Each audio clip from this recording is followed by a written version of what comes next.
defense. So first of all, I would like to introduce the committee. Probably I can start with person as remote. So in fact, in remote we have the two reviewers of your manuscript. We have the Professor Demir from the University Technique of Berlin, and you have also the Professor Forrester of the University Haute-Alsace. It's okay. Yeah, both are here. Okay. After that, we have three examiners. In fact, we have Miss Gita Roisin, research fellow from the University of Rhône-Alpes. Okay. We have Professor Denis from the University of Saint-Étienne, and me, Professor Berthoumieux from the University of Bordeaux. And finally, we have also the three PhD supervisors, Professor Atto and Professor Trouvé from the University of Savoie-Mont-Blanc, and Mr. Chanousseau, Senior Research Fellow at INRIA of Grenoble. Okay? So this PhD defense is organized in three steps. The first step is your oral discussion. Okay? Probably around 40-45 minutes. After we have a step dedicated to the exchange with the panel, and finally the deliberation. Okay? Perfect. So I give you the floor. Yes, Mr. President. And I think so. We can continue in English now, so that I can introduce you my work during these last 3 years as a PhD student in the LISTIC lab. Under the supervision of Professor Atto and Trouvé just here from the LISTIC, and also from Professor Chanousseau from the INRIA, as you said. One point also is that these works are supported by the Région Auvergne-Rhône-Alpes through the project IATO, and deal with deep learning for multimodal detection of sudden and slow-moving slope instabilities on bitemporal remote sensing images. Whoa, lots of words in it. Right, let's have a kind of a recap here. Basically, the idea is just to use remote sensing images, as you can see here, just like an optical image here, but to use different sensors, just like a synthetic aperture radar image, which explains the multimodal aspect right here. Then these satellites are going to turn around the Earth so that every 5 to 6 days we'll have a new image, new acquisition, which explains this bitemporal aspect right here. Well, these bitemporal images are then going to be fed into a deep learning model in order to detect not only sudden landslides, as you can see right here, but also slow-moving instabilities. Here, for instance, you have a rock glacier right here. So as you can see, we're going to use remote sensing images and in order to target slope instabilities. Well, the major thing is that we have issues in both topics right here. So as you can see on this map, first of all, sudden landslides are occurring in mountainous regions, well, where there are slopes, of course. So according to this map from the World Bank, but also from their report, we can see that this report spans from the 80s until 2018. And they have reported that 4 times more landslides are caused due to rainfall, due to intense rainfall, rather than earthquakes. And even worse, they have reported 2 times more landslides from the 80s to 2018. So that you can have these huge events, as you can see here, nearby Grenoble 3 months ago. But this is sudden landslide. What about these 2 images right here? Well, nothing happened, right? But what if we just superimpose them and watch them successively? Wow, a move appears right here, in this red region right here. And as you can see, this move is only fully visible between these 9 years images, which is extremely slow slope instability then. And they are even more dangerous, since as they are invisible right here, they can create huge tolls, as you can see, during this Vera rock glacier event, but also this Lou rock glacier event in 2015. So this is the reason why in this thesis we focus not only on sudden landslides, but also on slope instabilities right here. And to map them, we are going to use remote sensing images. And the most common remote sensing image is, of course, optical images, such as that of Sentinel-2 right here, where you have some characteristic right here. But what's not written in these characteristics is that they are extremely sensitive to clouds. You remember intense rainfall clouds? So, as you can see, it's extremely troublesome for such case as this one right here, where a huge landslide occurred in Gearloom, which is in Norway right here, on the 30th of December 2020. The first optical acquisition is on 26th of February 2021, which is 2 months before, 2 months after, sorry, after the event. Which means that it's a bit late enough in order to have early response right here. While in the meanwhile, if we had a look on this synthetic aperture radar, we can see that we had an image on this particular date. And we can see that we can localize the slide on it. So why not using also synthetic aperture radar images? Such as this Sentinel-1 constellation here, which is open access, such as the Sentinel-2 image. And the major peculiarity of this sensor is its geometry of acquisition. Indeed, as you can see here, the images are not acquired parallel to the ground, but alongside the line of sight, this loss right here, which is in fact extremely sensitive to the topography. If we have a look on this radar image geometry, which is projected on the ground geometry right here, we can see that the slopes that are facing the satellites are extremely compressed on the radar image right here, due to this foreshortening and layover effects. On the backside slope, it's the reverse. We have completely dilated. And we have even some regions that are not seen at all by the satellites. These are called radar shadows right here, due to the, since the electromagnetic waves are just stopped by the slope. So, studying slope instabilities under these conditions is a bit hard. But if I remember well, we're also targeting slow-moving slope instabilities, centimetric motion. How do you want to apply some correlation techniques to detect centimetric motions on 10 by 10 meter spacing images? Well, fortunately, SAR images are not standard images, but are complex images. And the previous one are just this amplitude right here. But what about the phase right here? Basically, the phase is directly correlated to the time of travel of the electromagnetic wave from the sensor to the ground, and reverse, of course.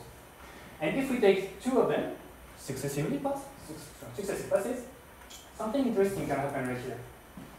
If no move occurred in between the acquisitions, then the blue and the red wave are identical right here.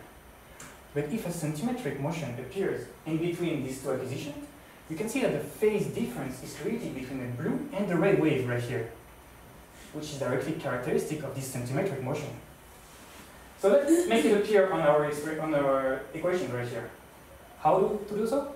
Basically creating an interferogram by multiplying the first image by the conjugated of the second. And we have phi1 minus phi2. Following some complex multilooking, you can see that we have this phase difference map where we can localize these moving areas, but also a coherence map, which measures the reliability of each pixel of the phase difference right here. Pretty interesting as that also. Well, good. So we have understand the issues in geoscience and in remote sensing. Let's have a recap right here. Basically, slope instabilities are caused by intense rainfall, which creates clouds on optical images. They are located on steep slopes, which creates geometrical distortion on SAR images. Well, both modalities are disturbed. We can also notice that we are focusing on student phenomena, which require a pre-event image and a post-event image, bitemporal images. And finally, for slow motions, we should interpret interferograms. In this thesis, we propose to use deep learning solutions. And to do so, we have found that modality translation is a pretty good way in order to avoid clouds and geometrical distortions. And in the literature, we have found that change detection is most of the time used for bitemporal images. But what about this last point right here? Since we are working with geoscientists, the interpretability is extremely important. The understandability is extremely important, not only from the data here, but also from the models we use. As you can see, we have a black box which is surrounding the deep learning words, since it's their nickname. And this is due to the fact that they are poorly understandable. So this is the reason why this thesis would also explore some explainability methods in order to tackle these issues. But that sounds a good program. Let's start. Let's start with modality translation then. So basically, we have to target then clouds and geometrical distortions here. And basically, modality translation consists in transforming a SAR image on the left to an optical clean image on the right. No less, no more. How to do so? Most of the time in the literature, two ideas. Pix-to-pix right here, and some derivatives you can see here, and cyclogram and its own derivatives here. Basically, they are constructed over the same backbone. As you can see, Pix-to-pix just translates the SAR image into a fake optical image and compares it to the true image, pixel-wise. Then we are using a discriminator part here, in order, which aims at guessing whether the input is a true or a fake image. You have a competition which is created between the generator and the discriminator to force the generator to create as much reliable patterns as possible. What about cyclogram? Basically, it's the same. It's the same, except that this is an unsupervised approach, which means that you cannot compare the optical images right here, since the SAR image is not paired to the true optical image. So the authors of cyclogram propose to use another generator here in order to translate the fake optical back into the radar domain to compare both the input and the reconstructed image and train the network. Good, we have an idea here. Well, the major issue here is that they are extremely sensitive to artifacts. They are creating lots of artifacts in the reconstructed image due to this adversarial effect. So the question is, how can we avoid these artifacts during the SAR to optical translation process? And that's the reason why we have created this to extract inter-channel features and combine these spatial features. And finally, we have this decoder, which is reconstructing the optical image, each of the channel independently here. Well, we have tested this architecture on a subset of the SpaceNet 6 dataset here. As you can see, there are lots of huge distortion on it. On this Capella space and meta sensing SAR image, which are paired to these Maxwell Worldview 2 images. So the subset is composed of more than 300 pairs of images that we cropped 5 times randomly at each epoch in order to generate more than 1,500 samples, viable samples for the training. And what are the results? Let's have a look on it. Let's have a look on that, and if we compare to cyclogram and Pix-to-pix, these adversarial networks, you can clearly see that we overperform them significantly right here. And there is a reason for that. As you can see on these qualitative results, first, there are strong deformations in the tanks right here, which is not the case for SAR-DNA. And there are some unreliable artifacts that are created, adversarial parts, which is really not the case for SAR-DNA here. The only issue with SAR-DNA is that it gets blurry images. But is that really an issue? Since as soon as the patterns are relevant with the underlying object, is it really an issue that it is contrasted? It is less contrasted here. Well, this is the reason why we have first focused on enhancing the translation relevance of the patterns, but now in rural regions, such as mountainous regions. As you can see, we have first created a new dataset composed of Sentinel-1 and Sentinel-2 images right here. So in mountainous regions especially. And as you can see, these images are extremely distorted. And since these distortions are directly correlated to the slope, we have thought to use this digital elevation model as input to the model. Well, in the end, the dataset is composed of more than 50 triplets of images, all season images, and over the French Alps are already saved. But it's a bit poor in terms of reliability, isn't it? That's the reason why we have also implemented some tests on the big EarthNet dataset, which contains Sentinel-1 and Sentinel-2 images, but which contains 10 times more pairs of images right here, taken over 10 different European countries, which means that the variability of the landscape is clearly far more significant than in our first mountainous dataset there. And the little bonus here is that these images, these pairs, are multi-labeled thanks to the Corin and Coven map. Well, so the idea is now to apply SAR-DNA on these two datasets. So first of all, for the first dataset, we have the DEM and the SAR image. We have to find a way to fuse them. So this is the reason why we have explored three different fusion strategies. First, the late fusion, the early fusion, but also a progressive fusion based on these green boxes, the separable convolutions. Then, in the decoder part, we wanted to increase the variability of the patterns reconstructed. So to do so, we just explored different decoding strategies, such as the upsampling convolutions there, the transpose convolutions also, and the subpixel convolutions introduced in Shieta in 2016. What are the outcomes of this experiment? First of all, we have found that SARDINET outperform all the methods from the literature, well, Exopix and Cyclogan, in rural regions. As you can see, Cyclogan cannot reconstruct the lake here, and in this particular urban region right here, you can see that SARDINET succeed to reconstruct some of them, which is clearly not the case for the others. Second, we have found, here it is. We have found that the DEM is actually relevant during the translation process. Since if we are not using the DEM, you can see in this shadow region right here, that without the DEM, we are reconstructing some kind of a blue snake, some kind of a river in the middle of the slope. Which is a bit weird, isn't it? Well, we can see that this effect is clearly mitigated with the early fusion right here, and completely avoided with this late fusion here. And finally, we have found that combining different decoding strategies achieve even better results. As you can see, the transpose convolution here, in fact, even quantitatively speaking, were the worst results. But here, by combining the transpose convolution and the subpixel convolutions, we avoid the blur, and we avoid this checkerboard artifact. Well, you may not see, but believe me, there is a checkerboard artifact right here, which is created by the subpixel convolution here. Well, so all of that is pretty interesting. We have improved the relevance, but the images are still a bit blurry. Do you really think that the relevance of these patterns and their contrast are really incompatible? Well, we explored that. We explored that by upgrading the architecture of SARDINET right here into SARDINET V2.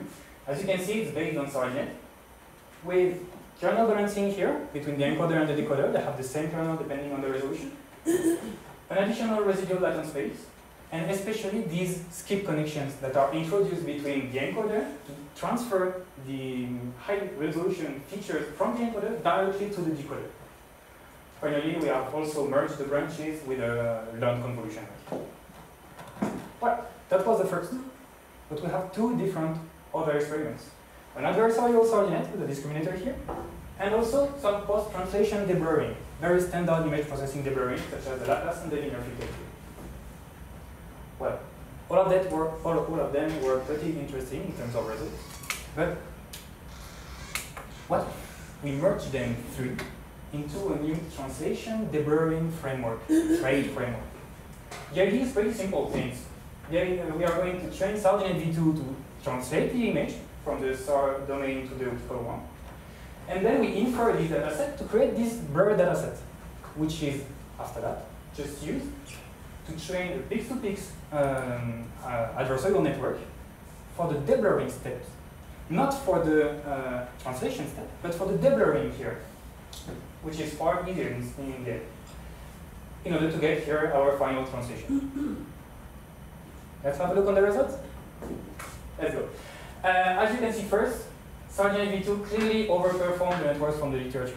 So that's nice, and the architectural modification works. And second, if we have a look on the balance between the relevance metrics, the PSNR and the MEC, and the credibility of the patterns, so the FID score right here, we can clearly see that the trade framework achieved the best result right here. And it's also visible on this qualitative performance. Since we have some textures that are reconstructing in the forest, and we have better translations between the field and the forest and everything, in fact. Well, okay, we have just one little problem, which is that we have some lots of artifacts that are created due to the adversarial thing. So this is the reason why, in the following, we will especially focus on the performance of SARDINET V2. Right, I think that with SARDINET V2, we have done the job in terms of modality translation. Let's deal with sudden lens size detection now.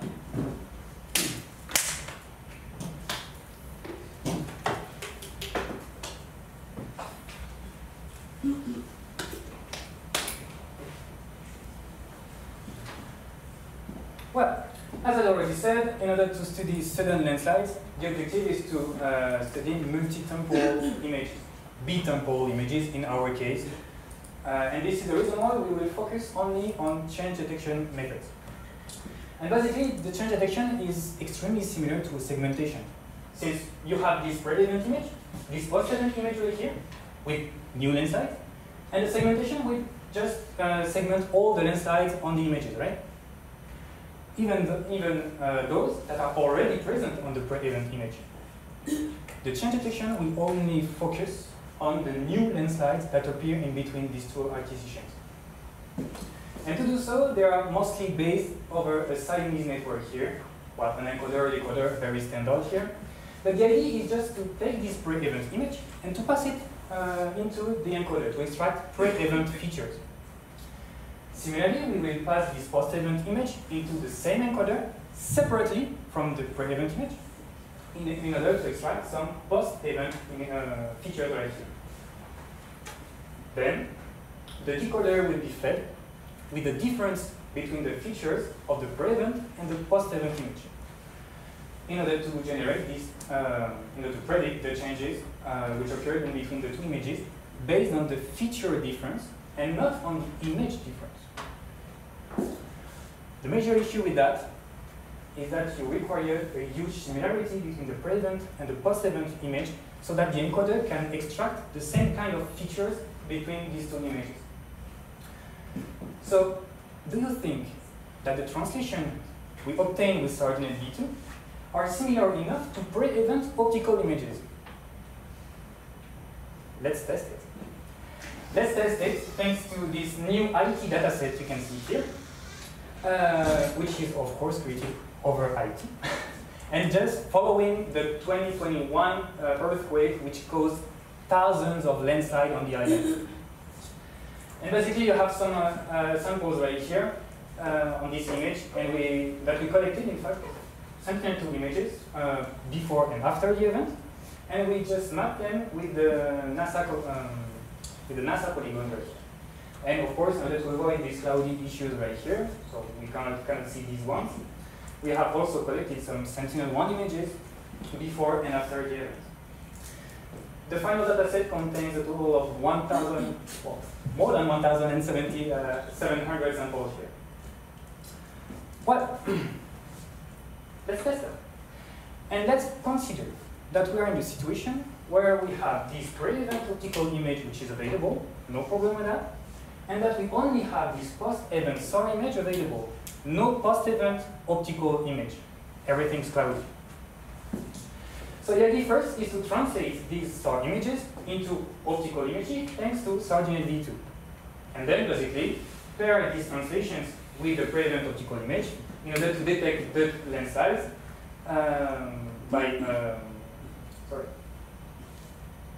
by checking that with the NASA polygon right here.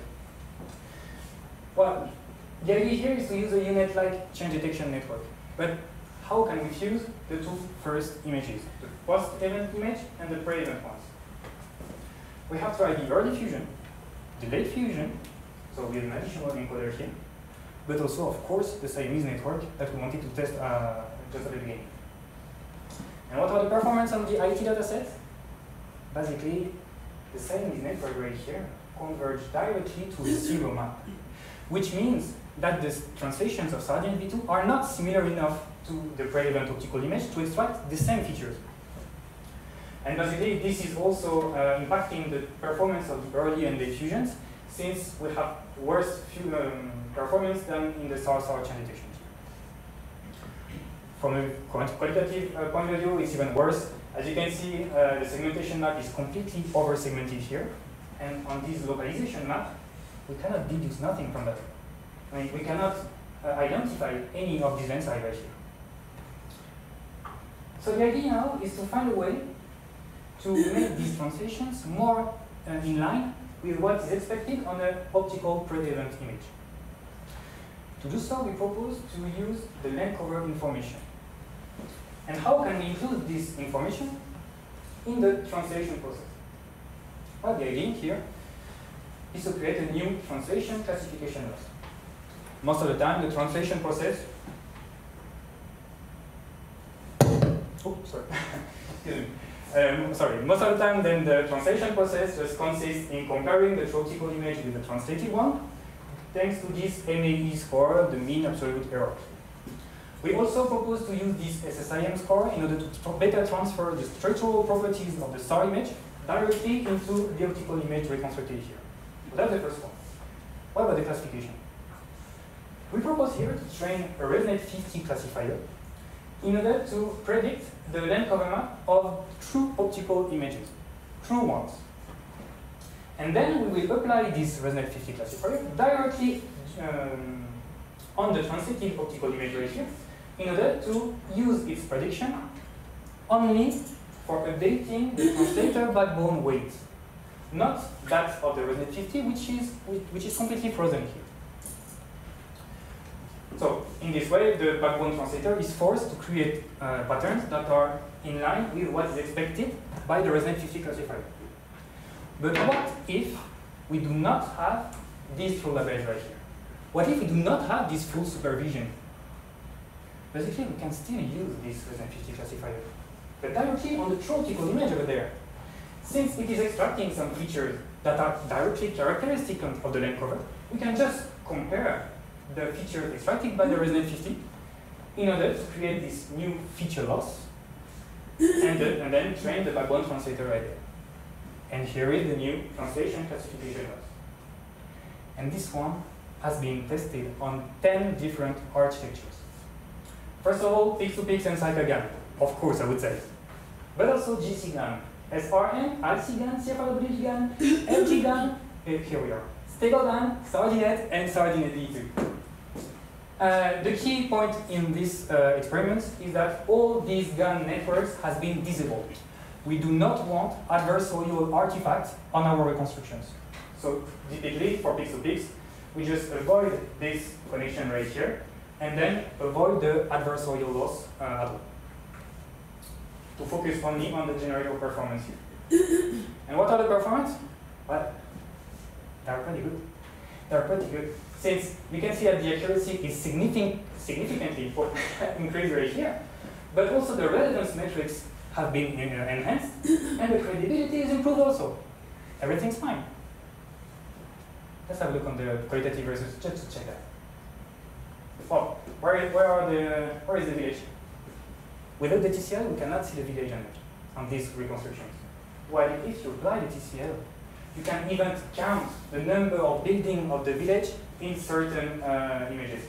So we clearly have a huge impact of the TCL on the translation, and it's clearly beneficial. Good. So this is for classification, but our first focus is lens size, isn't it? Do you think that this is extendable to lens size? That we can exploit this TCL in a change detection paradigm?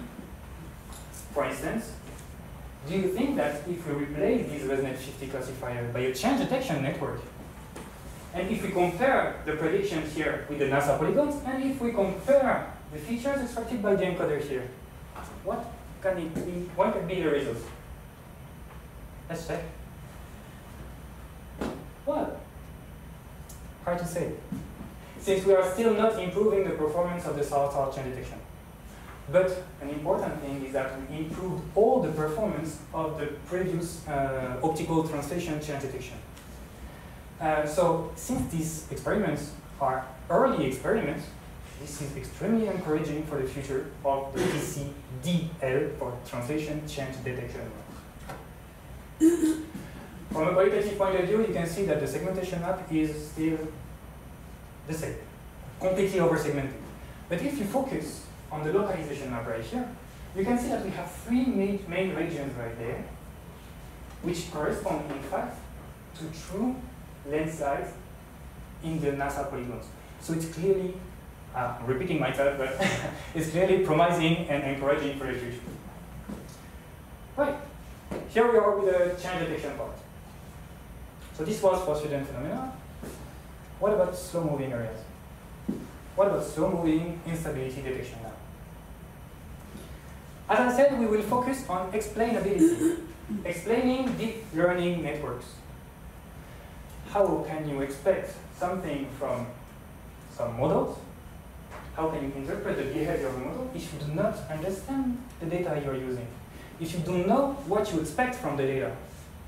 So before dealing with explainability, let's check how to interpret these interpholograms. And to do so, oh, it's written right here. And to do so, we have collaborated with Esther and Editem geomorphologists in order to create this annotation routine, which is 5 steps. First of all, we have to find bubbles or fringes on phase difference points. Basically, the bubbles are completely different from the surrounding phase. And the fringes have this cyclic aspect you can see by covering the whole range right here. But that's not enough, since these patterns can be due to atmospheric artifacts. So we also expect some temporal continuity right here. Since if you have this beautiful bubble over there, you expect it to be repeated in multiple successive interpholograms, as you can see here, which is clearly more reliable now.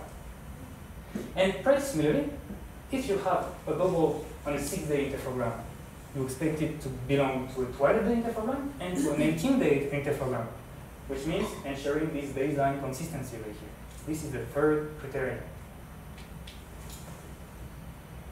Fourth, not the least, since it's extremely important here, we require a high coherence value.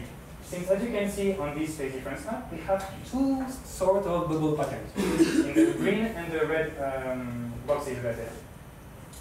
But if we have a look on the coherence map, we can see that the red box right here is located in a very low coherence region, which means that the phase difference is not reliable at all over there. You cannot deduce nothing in this red region here. You don't know whether there is or not an outlier. You just don't know. While it's not the case, we are almost certain that there is something interesting in this green box here. And 5, we require some optical clues. Indeed, even if, yeah, I know it's kind of obvious here. You have a beautiful bubble pattern, so you just want to say that it is not a moving area here. In fact, this is a dam. This is a dam which moved in between the 2 acquisitions. So just take care of the counterfactuals. So only when you have these 5 criteria that are respected, you can start the clicking process. Okay, right. The clicking process is basically delineating the moving area you have detected. So I apply this clicking process, delineation, on some region of interest here in the French Alps, and especially in 3 regions here you can see, which are the Valmoise Massif, the Écrin Park, and the Queyras Park right here. All the yellow pieces you can see here are the manual annotation I have delineated. And to do so, I just collected some time series of Sentinel-1 images, you can see here. Then I have used an interphogram generation routine in order to generate some 6 days, 12 days, and 18 days interpholograms, phase difference and coherence map, of course. And then I applied the manual annotation routine on all these interpholograms to generate these shapefiles and create this raw dataset right here. Finally, I have just applied some patch extraction process in order to extract some patches surrounding the moving areas and create this new iSlide dataset for interphogram dataset for slow sliding area detection. From a data point of view, we have 19 Sentinel-1 images, 200 manual annotations here, and third, in order to create more than 13,000 patches in the iSlide dataset. Good, so we have a new dataset. That's nice. But these data are not standard data. These data are not RGB images. So do you think that standard segmentation architectures can work on such data? Similar, we test that. We test that, but we avoid this cyclic aspect of the phase by just applying the cosine and the sine transform here, concatenating with the coherence map, and we fuel these triplets of images to a segmentation network. Pretty some standard ones. FCN here, DeepLab V3, UNet, a residual unit, and also a unit with separable convolutions. And what can we deduce from the results here? they are pretty interesting. They are not the best as we can expect, since we have a large margin between in F1 score, we have 0.3 of margin. Also in die score, we have 0.4. But still, we have pretty interesting results, since these are not RGB images. These are completely different here. And from a visual point of view, there might be a reason for that. Indeed, if we focus on this image, and especially on this pink area right here, you can see that we have some kind of a bubble here, which is located in a low coherent map, coherent region. And none of the networks detected it as a susceptible moving area, which means that the segmentation network seemed to follow the geoscientific routine I mentioned before. They seem to do so. Are they really doing so? How can we verify that they are following this geoscientific routine and that they're really focused on relevant features? You get my point? Here we are with explainability now. Basically, the explainability is here in order to satisfy Bob.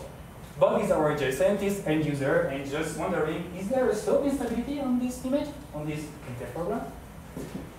And to get an answer, he's just using a huge Ridgeway, very efficient classifier called BobNet in order to say, yes, there is a slope instability here.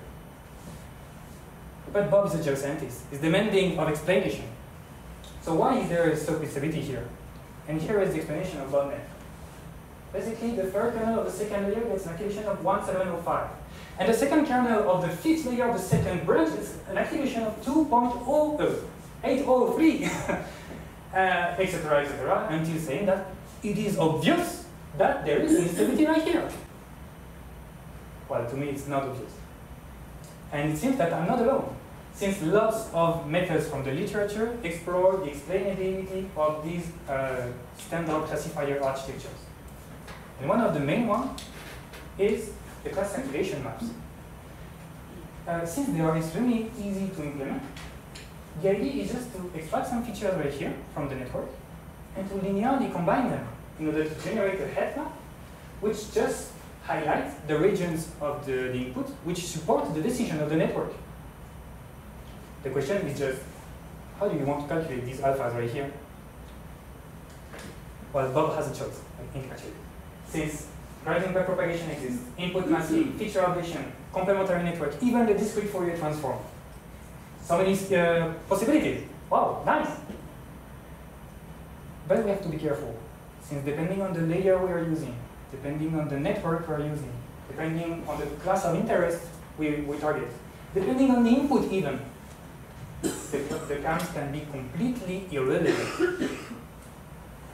Fortunately, we are here for Bob. We love Bob, and we developed this explain framework, which is an explainability constraint classifier for pairing localization and detection of moving areas on interferograms. That's a bit long. And the idea is just to train a classifier here, just like BobNet, in fact.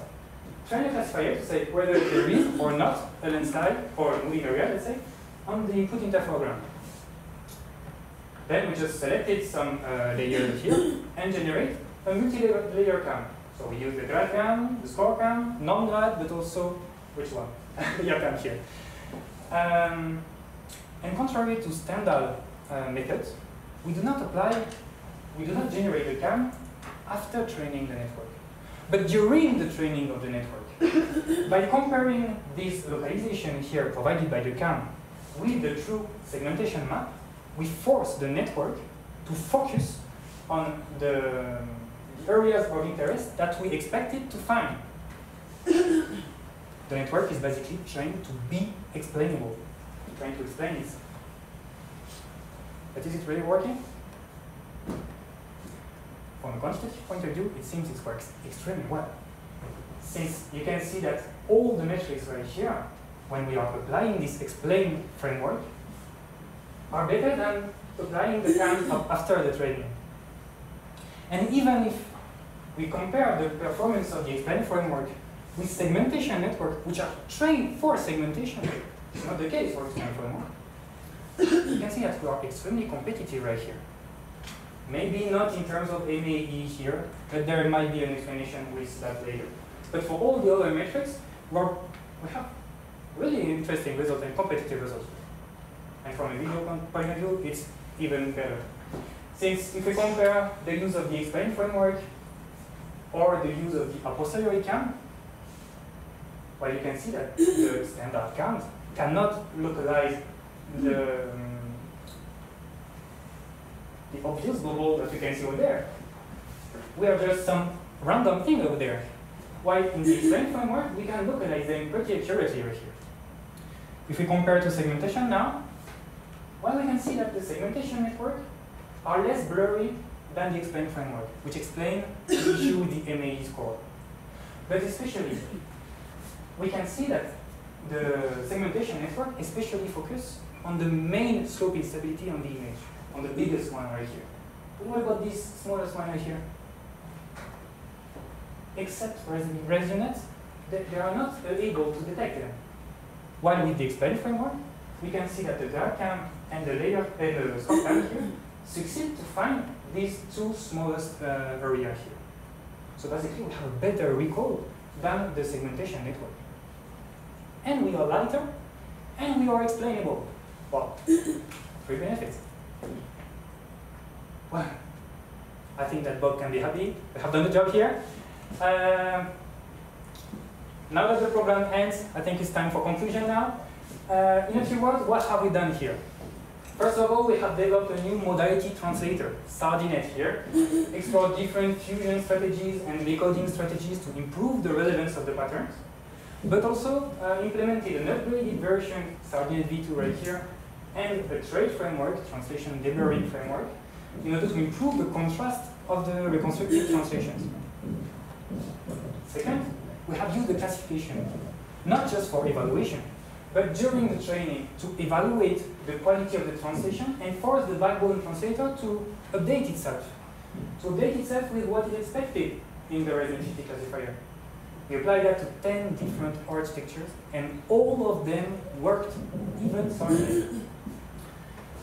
Finally, we have extended this TCL into a change detection network, and based on early experiments, I'm just focusing on that, it's early experiments for now, it sounds pretty promising for now. We have also developed 3 new datasets. First of all, a Montaigneuse dataset, in order for modality translations, but in distorted regions, including the DEM. The IT landslide dataset here for detecting sudden landslides on bitemporal multimodal images. And the iSlide dataset to focus on slow-moving areas on interferogram. And finally, we have forced a classifier to be explainable thanks to our explain framework right here. We applied this strategy with 4 different CAMs and showed that it worked better than applying the CAMs a posteriori to training, and it showed extremely competitive results in comparison with the segmentation networks. Well, based on that, what can we deduce? I love working with acronyms. That's clear. Well, the good point here is that it's not the end of the work, since we just open the gate for new methods. In particular, regarding translation, modality translation, we can still try to improve the translation relevance by focusing on non-adversarial networks first, in order to avoid artifacts, of course. Then, including more additional data. We have found that the DEM works pretty well. Why not using layover and shadow mask? Why not using a past optical image? That's also possible. And how to fuse these additional information in the translation process. Is it really worse to input it in the network? Or can we just try to do some external conditioning in order to just condition the behavior of the network? Regarding sudden landslide detection, we can try to modify slightly the translation paradigm. For instance, by using some curriculum learning strategies. By first training a modality translator on easy samples, and then including some distorted regions.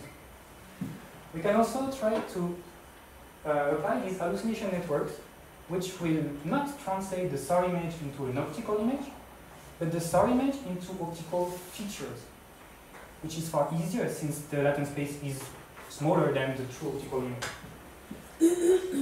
We can also try to implement some representation learning by diving both the SAR image, the SAR modality, and the optical modality into the same latent space. And this has shown already pretty interesting results here.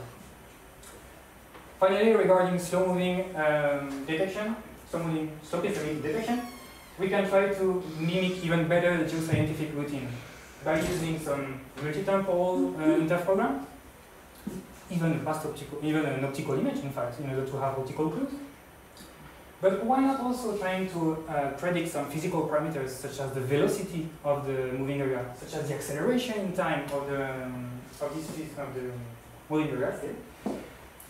And in the end, the objective, of course, is to implement some new early warning systems to predict to avoid catastrophic tolls. In my point of view, these are the three most interesting points, but that's subject to debate.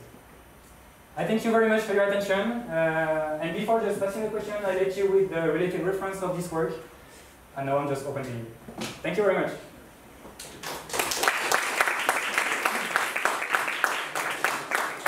Thank you for this dynamic presentation. So I just received an email of Bob. Really? Really happy. How is it? Okay. So this is the last step today. Okay, so it's to formalize the discussion, and we have made a draft of your final report. So we want to say that the examination panel judged your presentation very well constructed, very exceptionally didactic, and very pleasant to follow, in keeping with the manuscript. You made pertinent choices that highlighted is your main contribution for this oral session. The panel underlined the richness of your contribution, because I need to translate with this is final. So your contribution in terms of publications, large experiments, and dataset generation. So very impressive for that. And also we can say that you are work on highly competitive topics for the community. So well done, finally. The panel also notes that you have made several publications at national and international conference and leading journal in the field. So it's very good point also. During the interaction phase,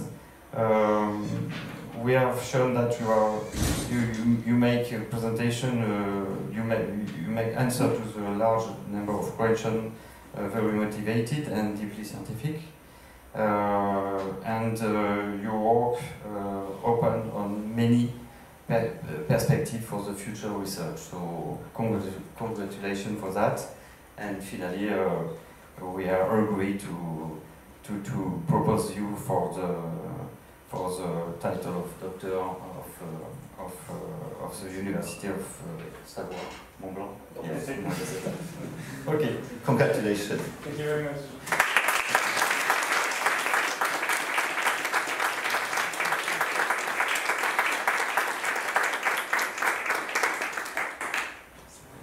Et le serment. Oh, Voilà. le serment. Right, so, do it in English also? I've already prepared the translation to be honest. So, in the presence of my peers, with the completion of my doctorate in science and techniques of the information and communication, information processing, in my quest for knowledge, I have carried out demanding research, demonstrated intellectual rigor, ethical reflection, and respect for the principle of research integrity. As I pursue my professional career, whatever my chosen field, I pledge to the greatest of my ability to continue to maintain integrity in my relationship to knowledge, in my methods, and in my results.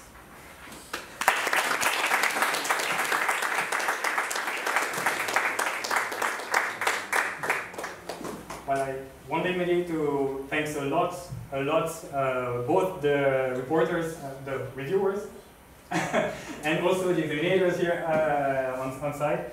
It was a real pleasure to have been examined by you, by you all. And maybe just switch in French, as my supervisor did. Un grand merci à tous les trois, Abdou, Jocelyn, Emmanuel. C'était génial de pouvoir partager cette thèse avec vous. J'ai appris énormément de choses. Comme tu disais, Emmanuel, je ne connaissais rien du tout en télédétection. J'ai tout appris et j'ai adoré.